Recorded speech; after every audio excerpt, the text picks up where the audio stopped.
Buenas, mi nombre es María Rufino, soy estudiante de la Universidad Nacional Experimental Rómulo Gallegos y estaré hablando sobre el sistema límbico. La palabra límbico significa limítrofe. Dicho sistema está constituido por todos los circuitos neuronales que controlan la conducta emocional y los impulsos motivacionales, participando en los procesos implicados en la memoria, en la motivación, en la expresión emocional, así como en el comportamiento sexual y social, también en el control de la agresión. Además de sus funciones dentro del control del comportamiento, estas regiones regulan muchos estados internos del cuerpo, como la temperatura corporal, la osmolaridad de los líquidos corporales, los impulsos para comer y beber y para controlar el peso. Estas funciones internas se denominan en su conjunto funciones vegetativas del encéfalo y su control se encuentra íntimamente emparentado o ligado con el del comportamiento. El primero en desarrollar un modelo del sistema límbico como centro de las emociones fue el neuroanatomista James Papez. Según este método, que conocemos como circuito de Papez, las señales de un estímulo emocional se integran en el tálamo. De ahí se distribuye la información hacia el hipotálamo, que servirá para manifestar la emoción hacia distintas partes de la corteza y la experiencia subjetiva emocional, es decir, lo que nosotros conocemos como sentimiento. Y la respuesta estereotipal de las emociones también está coordinada por el tálamo. A continuación, les dejaré una imagen esquemática del circuito de Papez para que puedan entenderle mejor.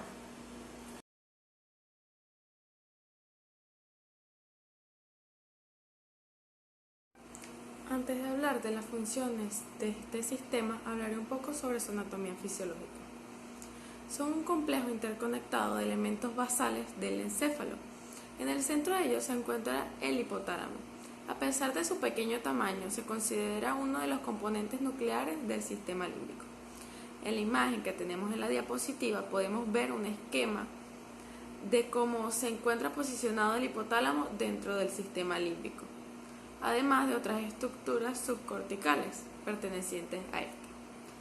Cuando hablamos de estructuras subcorticales nos referimos a las formaciones neuronales con diversas características ubicadas en la profundidad del encéfalo, como lo son los núcleos sectales, que estos se encuentran situados entre el hipotálamo, el cuerpo calloso y el septum lucidum, el área parolfatoria, los núcleos anteriores del tálamo, una porción de los ganglios basales, el hipocampo y la amígdala. En torno a estas regiones encontramos la corteza límbica. Estas son circunvoluciones que están en una zona de transición donde se transmiten las señales provenientes del resto de la corteza hacia el sistema límbico. Aquí les dejaré una imagen de cómo está formado el sistema límbico y sus estructuras adyacentes. Ahora hablaré sobre el hipotálamo, una de las estructuras más importantes del sistema límbico. Pese a su tamaño muy reducido, que no ocupa más de unos pocos centímetros cúbicos, posee vías de comunicación en doble sentido con todo el sistema límbico. La conexión que posee el hipotálamo con el sistema endocrino es fundamental, dado que este último es el encargado de permitir el buen funcionamiento y mantenimiento del medio interno de un organismo, es decir, la homeostasis. A esto se le llama funciones vegetativas y endocrinas del hipotálamo. Ahora hablaré sobre sus funciones, empezando con las funciones vegetativas y endocrinas. Primero tenemos la regulación cardiovascular. La estimulación de diversas zonas por todo el hipotálamo puede originar numerosos efectos sobre el aparato cardiovascular, como el aumento de la presión arterial, su descenso, aceleración de la frecuencia cardíaca y su reducción. Ahora, la regulación de la temperatura corporal. En la porción anterior del hipotálamo, en el área preóptica, se encuentra lo que ocupa la regulación de la temperatura corporal. Regulación del agua corporal. El hipotálamo regula el agua corporal por dos procedimientos. Uno, originando la sensación de sed, lo que lleva a la persona a beber agua. Y dos, controlando la secreción de agua por la orina. En el hipotálamo lateral está situada una zona denominada el centro de la sed.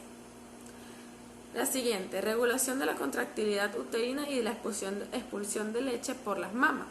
La estimulación de los núcleos paraventriculares hace que sus neuronas segreguen la hormona oxitocina. Esta sustancia aumenta la contractibilidad del útero al tiempo que contrae las células mioepiteliales alrededor de los alvéolos de la mama, lo que determina que estas estructuras viertan su contenido a través del pezón. Regulación digestiva y de la alimentación.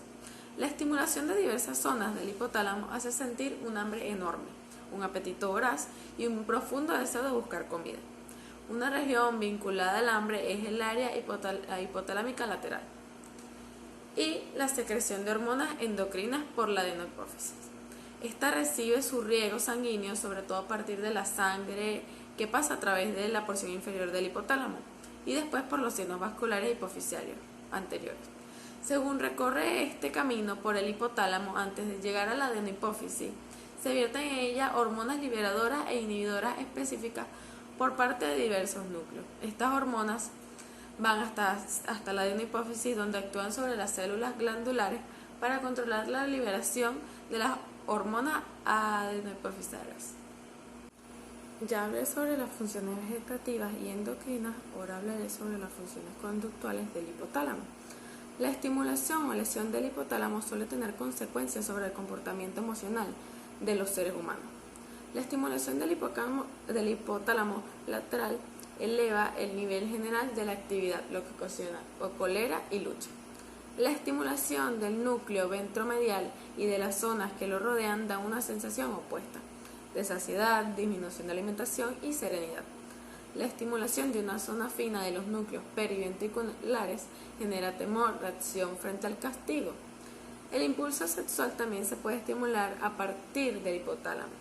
Estudios que se han hecho han demostrado que las lesiones en el hipotálamo pueden producir efectos opuestos a los que se originan en su estimulación, como la lesión del hipotálamo lateral de ambos lados reduce las ganas de beber agua casi a cero en un punto letal, y las lesiones en las regiones ventromediales del hipotálamo causan ganas excesivas de comer y beber, hiperactividad y ferocidad. La estimulación o lesión de otras zonas del sistema límbico, en especial de la amígdala, que hablaré a continuación sobre esto, producen efectos semejantes a los del hipotálamo. Esta es una imagen que muestra todas las partes del hipotálamo y sus funciones. Función de recompensa y de castigo por el sistema límbico. Varias estructuras límbicas se encuentran relacionadas con la naturaleza afectiva de las sensaciones, es decir, sensaciones de agrado o de desagrado. Esto también se denomina recompensa o castigo, o dicho de otro modo, satisfacción o aversión. Los centros de recompensa. Se ha descubierto que los principales centros de recompensa se encuentran situados a lo largo del fascículo prosencefálico medial, donde todos los núcleos ventromediales y laterales del hipotálamo están involucrados. Centros de castigo. Las regiones encargadas de recibir castigo y promover la tendencia de huida son la sustancia gris central del mesencéfalo que rodea el acueducto de Silvio y asciende por zonas periventriculares del hipotálamo y el tálamo. Otras áreas secundarias son ciertos lugares de la amígdala y del hipocampo. Casi todo lo que hacemos está relacionado de un modo u otro con la recompensa y el castigo. Si estamos realizando algo que nos gusta, que nos resulta gratificante, seguimos llevándolo a cabo. Si es algo penoso, lo abandonamos. Por tanto, los centros de recompensa y de castigo constituyen sin duda uno de los mecanismos de control más importantes sobre nuestras actividades corporales, sobre nuestros impulsos, sobre nuestras aversiones y sobre nuestras motivaciones. Efectos que tienen los tranquilizantes sobre los centros de recompensa o de castigo. Cuando se administran tranquilizantes, estos suelen inhibir tanto los centros de recompensa como los centros de castigo, lo que atenúa la reactividad afectiva. Por tanto, estas sustancias actúan en los estados psicóticos mediante la supresión, la inhibición de muchas de las zonas más importantes para el comportamiento. Otras funciones específicas de componentes del sistema límbico. Primero, empezaré hablando del hipocampo. Uno de sus extremos choca con los núcleos amigdalinos y a lo largo de su borde lateral se fusiona con la circunvolución parahipocampal. El hipocampo posee numerosas conexiones con muchas porciones de la corteza central, así como las estructuras basales del sistema límbico, es decir, la amígdala, el hipotálamo, la región septal, los cuerpos mamilares. Prácticamente cualquier tipo de experiencia sensitiva mínima provoca la activación de alguna parte del hipocampo. Esta estructura, a su vez, distribuye muchas señales eferentes hacia los núcleos anteriores del tálamo, el hipotálamo y otras partes del sistema límbico. Por tanto, el hipocampo constituye un canal más por donde se producen las reacciones conductuales con diversos propósitos. Función del hipocampo en el aprendizaje. Cuando se extirpa bilateralmente los hipocampos, estas personas son capaces de recuperar la mayoría de sus recuerdos aprendidos con antelación anteriormente, pero sin embargo muchas veces no pueden adquirir ninguna información nueva. Con frecuencia ni siquiera logran aprender los nombres de las personas con las que están todos los días. Estos conservan memoria a corto plazo, a lo largo hasta de 1 o 2 minutos, pero no pueden fijar recuerdos que duren más que estos minutos. Este fenómeno se llama amnesia anterógrada. Esto es debido a que el hipocampo aporta el impulso que produce la traducción de memoria a corto plazo a memoria a largo plazo. Ahora hablaré sobre las funciones de la amígdala. Esta recibe señales neuronales de todas las porciones de la corteza límbica, así como de la neocorteza y de los lóbulos temporal, parietal y occipital. Cuando se estimula la amígdala se pueden generar casi los mismos efectos de la estimulación directa del hipotálamo, aparte de otros más. Las acciones nacen en la amígdala y a continuación se envían a través del hipotálamo.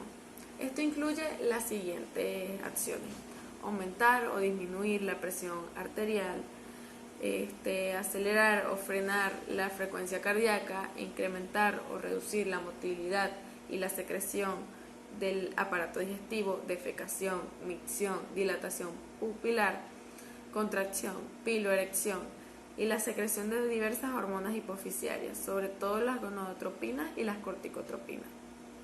Aparte de estos efectos en los que interviene el hipotálamo como mediador, la estimulación de la amígdala también puede ocasionar movimientos involuntarios, entre ellos movimientos tónicos, como levantar la cabeza inclinada, movimientos circulares, movimientos rítmicos clónicos, distintos tipos de movimientos vinculados con el olfato, la alimentación, como lamer, masticar y deglutir.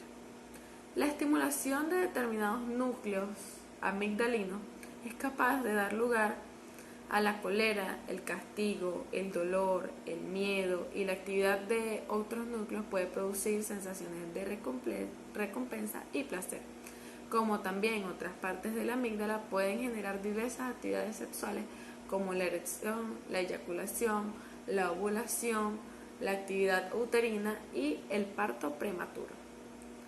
Para finalizar con mi exposición, hablaré un poco sobre el síndrome de Kluver-Bucy. Estudios han demostrado que cuando se destruyen las porciones anteriores de los lóbulos temporales en un mono, no se elimina solo parte de la corteza temporal, sino también las amígdalas. Esto provoca un cambio de comportamiento denominado síndrome de Kluver-Bucy, donde el animal presenta las siguientes características. Carece de temor, manifiesta una inmensa curiosidad por todo, olvida con rapidez, tendencia a llevarse cualquier cosa a la boca, a veces hasta intenta comerse objetos sólidos, posee un impulso sexual tan fuerte como para tratar de copular con animales inmaduros, miembros del mismo sexo o incluso individuos de especies diferentes. Aunque en el ser humano es raro que se produzca una lesión parecida, las personas que la han sufrido responden de un modo no demasiado diferente a la de los monos. Muchas gracias, esta fue toda mi exposición, espero que les haya gustado.